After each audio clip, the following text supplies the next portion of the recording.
買都要睇下呢度糯米糍香蕉糕，呢度有得賣啦。大福蛋糕即係類似江蘇餅嘅，又有得賣啦，16蚊一斤。虎皮蛋糕15，大家中意食邊樣咯？糯米糍我中意，仲有雞仔餅，好啊，買間雞仔餅，雞仔餅脆。雞仔餅就係咩？嗯，你雞仔餅，一斤雞仔餅18蚊。半斤啦，半斤。哇，半斤。半斤夠啦。軟雞啊嘛？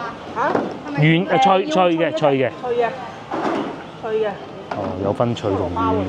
要菠蘿包，花生酥10蚊一斤。呢啲咧係自己有餅房啊，有焗爐啊，特別好食嘅。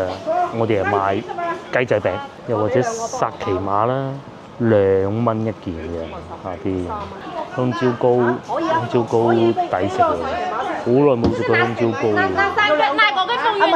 餅餅14蚊6，睇餅睇下有冇榮華樓嗰啲咁好食啊嚇！攞咗2件添。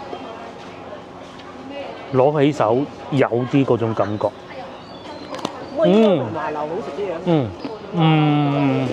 榮華好食啲，係啊，都好食，但唔夠榮華樓好食，係，慢慢咬，慢慢咬，呢個係呢個夢趣啊！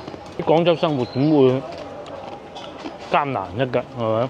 少少錢都可以好快樂咁樣，同埋已經唔算平嘅。如果淨係買2個菠蘿包嘅話，聽朝早餐咪又得咯，加杯牛奶，跟住再整隻雞蛋，咁咪有一個早餐咁。